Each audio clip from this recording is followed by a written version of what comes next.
Hi everybody, today I'm trying something a bit different for the channel. I thought it might be fun to start branching out. So I'm still going to be doing all your magic tricks, I'm still going to be doing all your magic tutorials that you could want to see and my thoughts on creation, everything else. But I'm going to start looking at some other things too, a bit of Warhammer 40,000, which is a hobby I started during lockdown. So anybody out there, I'm sure you got very stressed or bored or whatever in 2020 or whatever it was. And so I started getting into tabletop gaming, and I'm going to start looking at some of that in this channel as well. So I thought I'd start off today with a bit of a kind of a introduction, an overlap with a deck review, something magicians like to see, but also something I thought some of you Warhammer fans might like to see. And I'm reviewing the came out last weekend, brand new Indomitus deck of cards. So let's start off by coming in a bit closer. There we go. Core artwork. Nice and crisp and new. And as a point of comparison, for anybody who isn't so familiar with types of cards and whatnot, I'll be comparing them to a beat up deck of Bicycle brand, which are £2.50, my regular cards. This deck, yeah, I've been using for a couple of months now, so. Okay, so what kind of criteria are we looking at? Well, we'll be considering the visual aesthetics of the cards, the handling of the cards, their usability for playing, and anything else I can think of. So we can go over the shoulders, we can have a nice close-up look at them. Let's check them out. Okay, so here we have it. We have the tuck case on our new Indomitus deck. I've taken the cellophane off already, but that's about it. That's pretty stiff.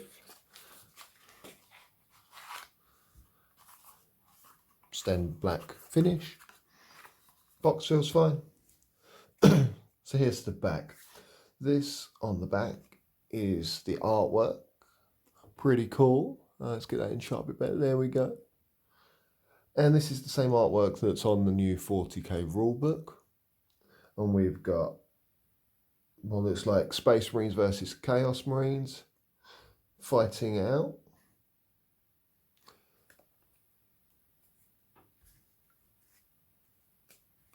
Then we get the Jokers.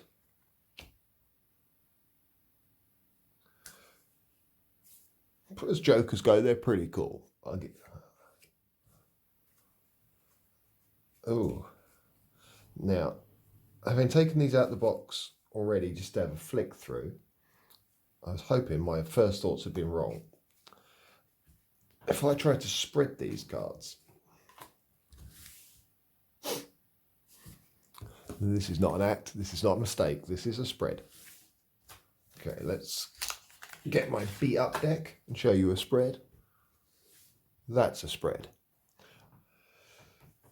So, my first thought when I took these out of the box was correct. Let's look at them from a couple of angles. Let's look at them then first from the magician or card gamer or poker player or whatever. A nice deck of cards should handle smoothly.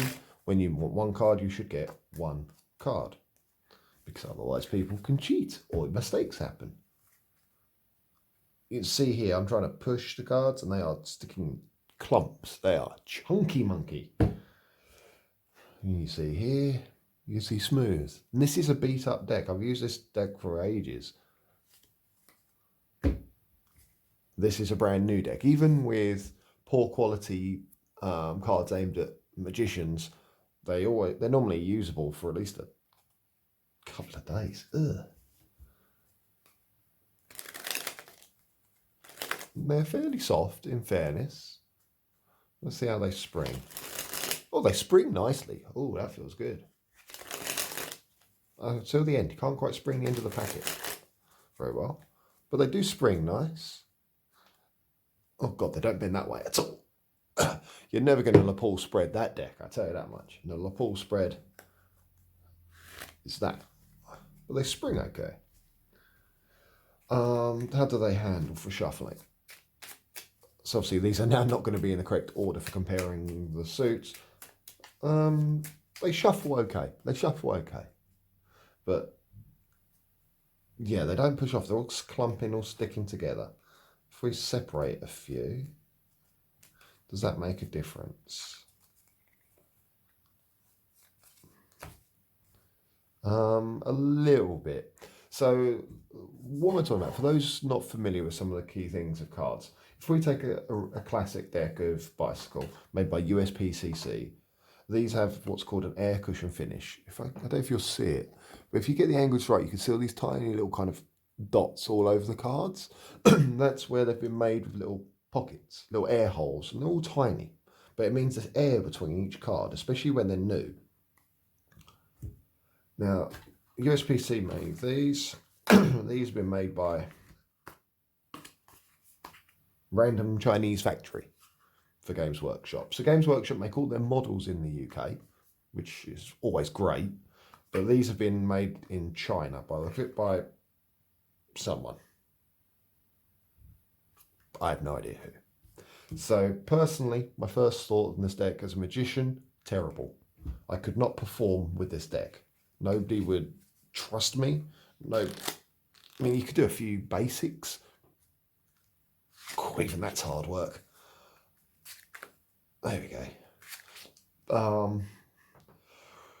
But I'd give them from a magician pro looking for a deck. If you come across this video, avoid 1 out of 5. As a magician deck, 1 out of 5, because while they look cool, they don't handle at all. So now let's look at it from a Warhammer point of view, just from the artwork. Each card has got artwork on it. Christ, look at this. So if we take a chunk of a suit, we have 4 sets. Let's look at some of the different suits.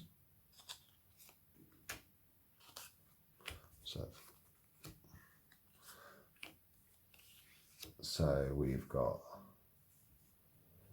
well, that look, I'm not even sure what suit that's supposed to be. So you definitely can't play a game easily with these. You're going to have to figure out what suit they are.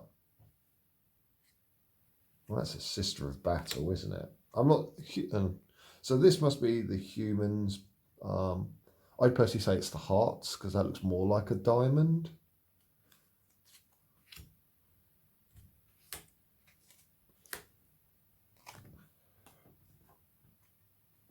The Ace of Diamonds, there we go. That looks like a greater demon of chaos. Don't get me wrong, great artwork, absolutely fantastic artwork. So then we get, and then what's our other suit? You can't even tell the suits apart. Not that you can.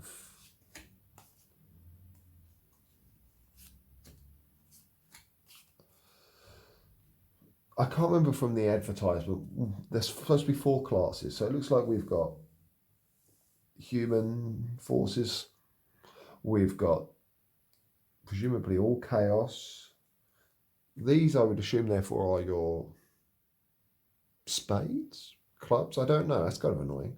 Well, that's a Necron. Okay, so this is the Xenos races. This is all your aliens, your Tyranids.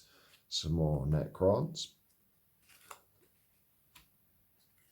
You got a nice Orc War boss.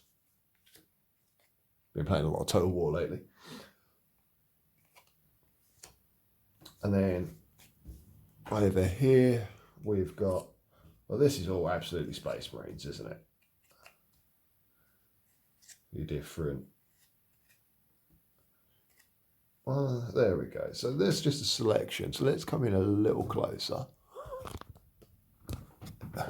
Ignore the green on the table. I had an accident with some paint. So from artwork point of view, I think this deck is fantastic. I think they look absolutely lovely. So from an artwork perspective, 5 out of 5. They look fantastic.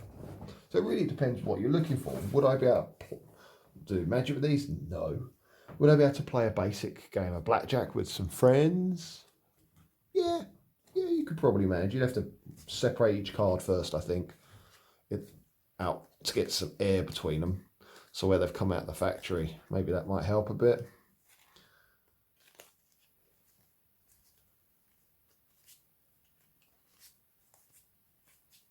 So you've got you have to decide for yourself what suits which. So the Space Marines, Xenos, Chaos, and other human factions like your Sisters of Battle and whatever they call the Imperial Guard these days. So yeah, interesting. Any particular bits stand out? I really do like the Jokers. I think they look incredibly cool.